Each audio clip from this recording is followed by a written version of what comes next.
Brian Windhorst back here in the Honda Insider Report on the Rich Eisen Show. How are you, Brian? Good God, Rich, please give me the update. When do the football training camp start? The Broncos, rookies, and veterans report Wednesday, Brian. Both.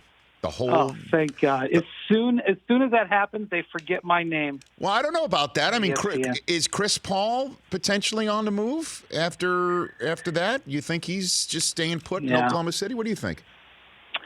No, they're going to try to trade him for sure. But I mean, and I will preface this by saying, things can change quickly. But in talking to some of the parties, I don't think the Thunder are in any hurry to trade him, and it's a difficult, complex trade. We had the Kyrie Irving trade that lasted until August. We all remember, well, some of us do, the Dwight Howard saga that lasted until August. I don't know if there's going to be as much intensity with this, but Rich, this is a strange situation. Chris Paul is a future Hall of Famer, has been pretty effective when he's been healthy the last 2 years, and is the president of the Players Association, very powerful and influential guy. And his contract is regarded as one of the worst in the league. And to get rid of him, the Rockets just sent 2 first-round picks and 2 pick swaps because it's such a bad contract. Now, the Rockets wouldn't say that. They'd argue they were trading for an all-star point guard and also Westbrook, and that's a fair thing to say. But if you go out there and survey teams, some teams would say the only way I'm taking this Chris Paul contract, not necessarily Chris Paul the player, but taking the $125 million left, is if you give me draft picks. You don't just have to give me the player. You got to give me a draft pick because I got to swallow this salary. And I think the Thunder are saying, well, if that's the way you feel, we're in no hurry, and maybe you'll need Chris Paul come October, November, December. But Chris Paul, obviously, he doesn't want to waste time. He's 34 going on 35. He wants to play with a team that's going to contend, and clearly that's not the Thunder. So this could get done in 24 hours. This could get done in 24 days. It could get done in 24 weeks. I honestly don't know. Brian Windhorst here on the Rich Eisen Show. So let's talk about the genesis of the Westbrook-Chris Paul conversation. When did that happen? The minute that Paul George shocked everybody by getting the exit visas to Oklahoma City? To Los Angeles? What do you think, Brian? Well, it wasn't the minute, but that day, and I don't know if it was day or night because I think James Harden was in Asia somewhere. From what I am told, James Harden got on the phone with Russell Westbrook, and they've known each other since they were 10 years old. They're both from L.A. They're both in roughly the same age group. They played together on Team USA in the past. They got on the phone and of course, they were teammates. And they got on the phone together, and Russ was, I think, ready to move on after that move, and James Harden was ready to move on from Chris Paul. I don't think it was a situation where James Harden was saying, you've got to get Chris Paul out of here. But I do think that he made it clear to management that if there was something that they could do with Chris Paul, that he would support it. And once Russell Westbrook became available, I think James Harden did everything he possibly could to make it known to his organization that he wanted that to happen. And that's one of the reasons why they, sent out Chris Paul and the picks, because I think James Harden wanted it to be so. And so that means that James Harden and Russell Westbrook have some sort of agreement and have some sort of understanding about playing together. And to me, that's the most important thing, because they're going to have to sacrifice their games. It'd be one thing if the team made the marriage and said, here, now you got to adjust. And that's happened in the past. We've seen that happen a lot of times. This was the players creating the marriage, and the team now has to figure out how to make it work. And this is the new NBA. So, based on your knowledge or thought process here, it was Harden who would call up Daryl Morey and say, "Hey, I just got off the phone with Westbrook, and he'd be willing to come here." Is that? And then Morey goes and calls Presti and says, "Let's talk shop." Is that basically the way it happened? I wish I knew those exact details, Rich. I don't. Mm-hmm. I just know that they were in contact. And I wish I could tell you, James called Russ or Russ called James. I don't know who called whom. I don't know who texted whom, WhatsApp, DM, Facebook message.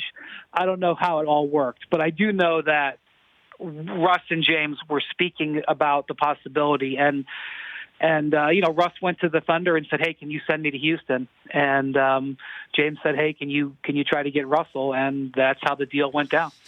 So I had David Griffin of the Pelicans front office last Thursday, Brian, and I asked him about why can't a general manager tell a player, no, we're just not sending you, even if you've asked for a trade. And his response was, it's not that simple because players know each other for years. And he called USA Basketball legal tampering, Brian. That's what he called it here, that he likes to call USA Basketball legal tampering because players get to know each other and they all say that they want to play with each other. Does the NBA like what's happened over the last couple weeks?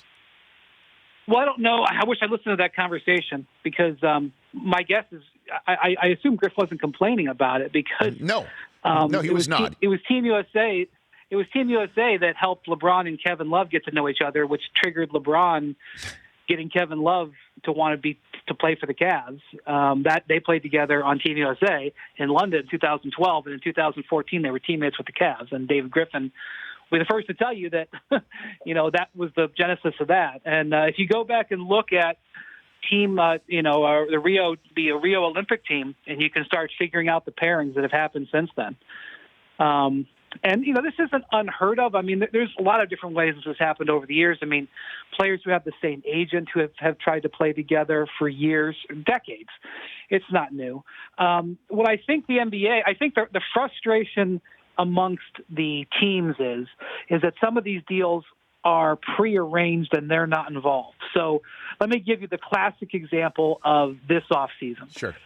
Al Horford. The Celtics thought they were keeping Al Horford.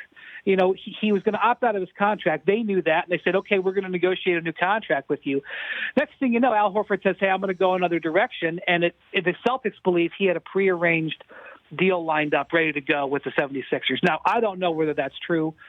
Very few people are going to know whether that's true, but that's what the Celtics, I think, believe. And so that's the kind of tampering that drives teams crazy. The thing about it is, though, the league has kind of thrown their hands up. They've openly admitted that they can't control player-to-player tampering. They can't stop James Harden from calling up Chris Paul 2 years ago and saying, hey, why don't you come play with me for the Rockets? Go tell the Clippers you want to be traded here. They can't call Russell Westbrook. They can't police that. And they've chosen not to punish teams for doing tampering or alleged tampering outside the season. So if you say something about a player on a TV show in December, that'll get you fined. If your team season is over and it's the draft combine and a team meets with an agent and starts making an offer to a free agent who's still 6 weeks away from free agency, the NBA has let that go. And by them, Rich, even by them letting the free agency window to go from midnight to 6 p.m., which frankly is better for fans and better for television partners like us. We had a 5-hour show that started at 6 o'clock Eastern when last year our show started at midnight Eastern and everybody was sleeping when Paul George decided to resign. This year, everybody was wide awake. But by even doing that, the league is sort of giving a tip to the cap that they know all these deals are going to be pre-done. So they've kind of gone down the road, and I don't know if they can put the toothpaste back in the tube. Well, just to let you know, Griffin was not complaining. I asked him, the basic question is, why is it difficult? Because I'm coming from the world of the NFL where, for instance, what's going on with Melvin Gordon right now, I'm sure the Chargers are going to try and work out a deal with him. But in terms of trading him, I mean, maybe if the Packers, from their hometown in Wisconsin, blows them away with a deal, which doesn't usually happen in training camp anyway, the answer is going to be no. Then hold out, Melvin. And when you come back, we'll be welcoming you back, and let's go win a Super Bowl together. The NBA just seems to be a totally different story. And Griffin his response was, hey, I just want to create a spot where the stars want to stay. And if the stars do call up another star, they want to come to my spot. That was essentially what he was saying last week. And that's very pragmatic. That's very pragmatic because really if you're in Hollywood, okay, and you have a 4-movie deal with Paramount, it's been a long-standing thing. You just go, listen, Paramount, you and I are done. I'm getting out of this. And they say in Hollywood that a deal is over when the talent says it's over. And that's kind of where we are in the NBA. James Harden and Russell Westbrook have 3 and 4 years left on their contracts. This is a situation where the teams would have all the power. but those contracts don't mean anything if you're a superstar. Now, if you're, a player who averages 15 points off the bench, you're not going to have the same sway. But if you're a superstar, your contract length doesn't mean anything. And the difference between the NFL and the NBA is they're not guaranteed. So Chris Paul may go downhill, and he may not be the same player in year 3 of this contract that he was in year 1. The team that has him can't cut him and not pay him the last $80 million on his deal. They have to pay. And so that's the big difference. And the reason that they have that leverage and the reason that you can do it is because Arnold Schwarzenegger can move product. And Chris Paul and James Harden and Russell Westbrook and their past have been able to move product. And in the NBA, where it's a 5-team player game, this sounds very basic, but I don't think it's something you can't say.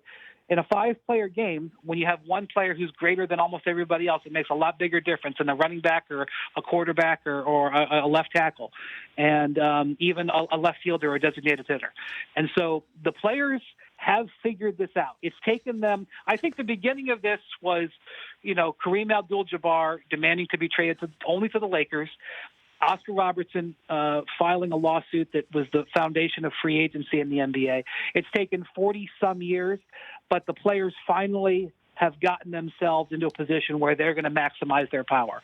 And I don't know where the owners are going to go, because while they can sit there in their group and say, we got to stop this, as soon as a superstar player raises his hand and is available on the free agent market or demands a trade like Kawhi Leonard, they beat each other over the heads to get their hands on the guy. Right. And I just think that's the most powerful position in all of American sport, NBA superstar, and those guys are starting to leverage it. Couple more minutes left with Brian Windhorst of ESPN and the Honda Insider Report. Last time you were on, Kawhi was making his decision. Who knew that at the time he was making phone calls to people like Paul George, for sure, to say, come join me.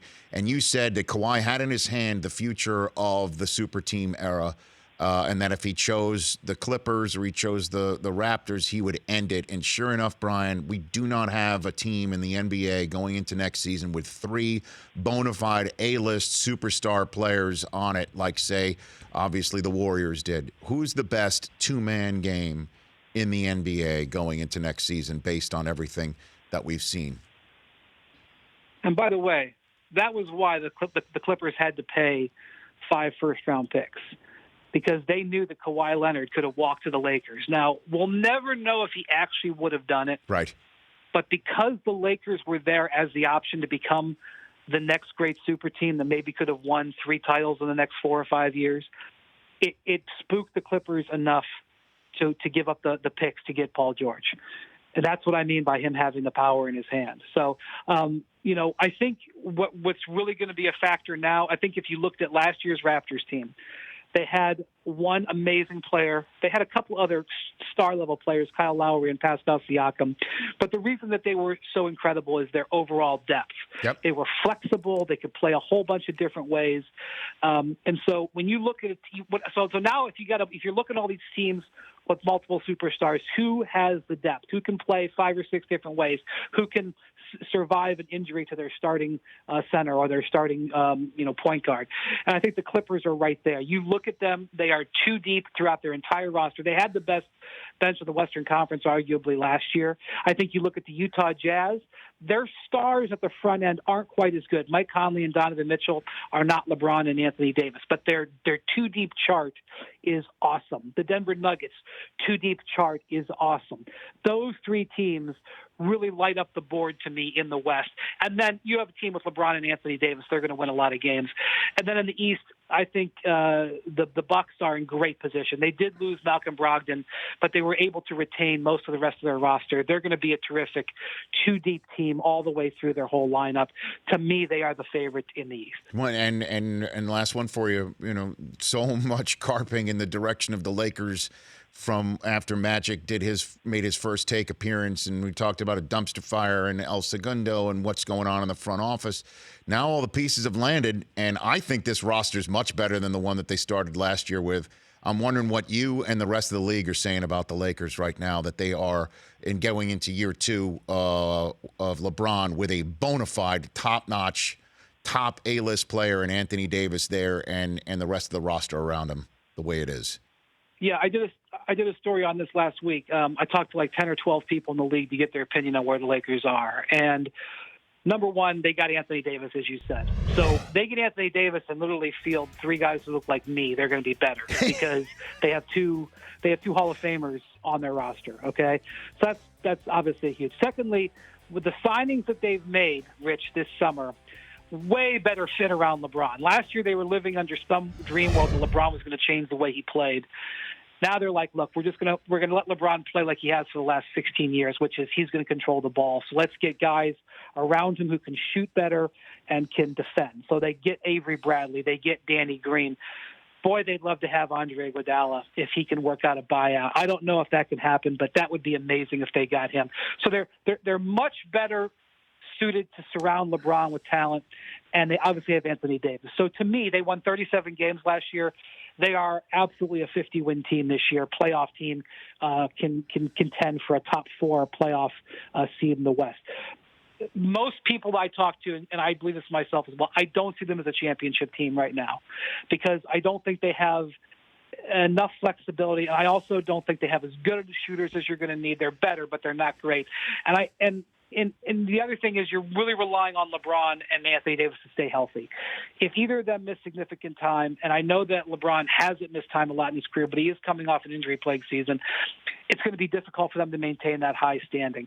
So Anthony Davis said it over the weekend in this press conference. I don't disagree with this. Give us a shot against any team in 7 games. Completely agree.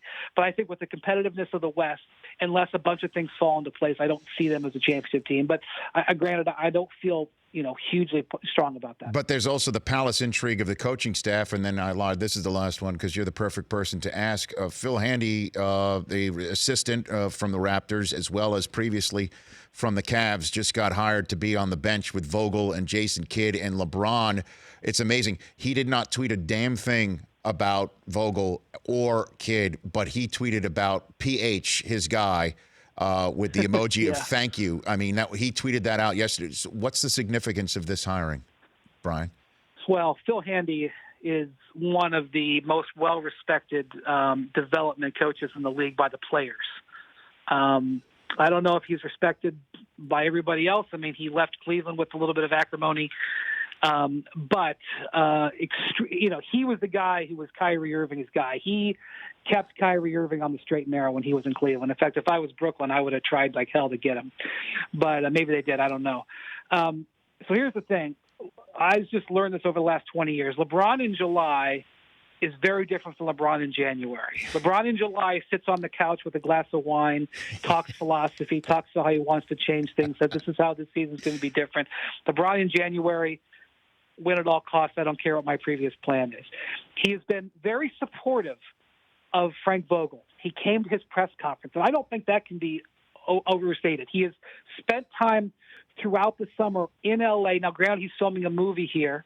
They spent time in L.A. working with the young players, working at the facility, I assume building a relationship with Frank Vogel. He has been way more invested with Frank Vogel than he has other previous times he's had first-year coaches. But the LeBron in January that I know that when the bleep goes down, he will gravitate to the people that he trusts and knows, and that is Jason Kidd and Phil Handy. This is what happened with David Blatt in Cleveland. He didn't have a going-in respect for David Blatt, although he does, I think, more for Vogel. And when there was trouble early on, he gravitated to the guy that he knew, which is Ty Lue. And as time went by, it was very clear that LeBron only gravitated to Ty Lue. So I don't know what he's going to do. But my concern for Frank Vogel is that LeBron will be drawn more to those other coaches that he has previous relationships with. Again, Team USA, Rich. He won a gold medal with Jason Kidd in 2008. Jason Kidd was the point guard on that Redeem team. So it's something we're going to be watching very closely. It's a very difficult set of circumstances for Frank Vogel to inherit. It's going to be a very difficult thing for him to pull off, to be honest with you. I knew that was a good question to ask you, sir. You are the man, Brian Windhorst. Thanks again. I will not forget your name when training camps open. Trust me on that, okay? I will be calling you. I will be in contact. See if they can move it up to tomorrow, if you don't mind. No. Let's just get this going. But we here, still have 2 shows a day. We're still doing 2 one-hour shows a day on ESPN on free agency. We're struggling. Let's go. Okay, man. Well, look, the Broncos in full on Wednesday, and on top of it, rookies in a whole bunch of places, including Arizona. Kyler Murray reporting. How does that sound for you on Wednesday?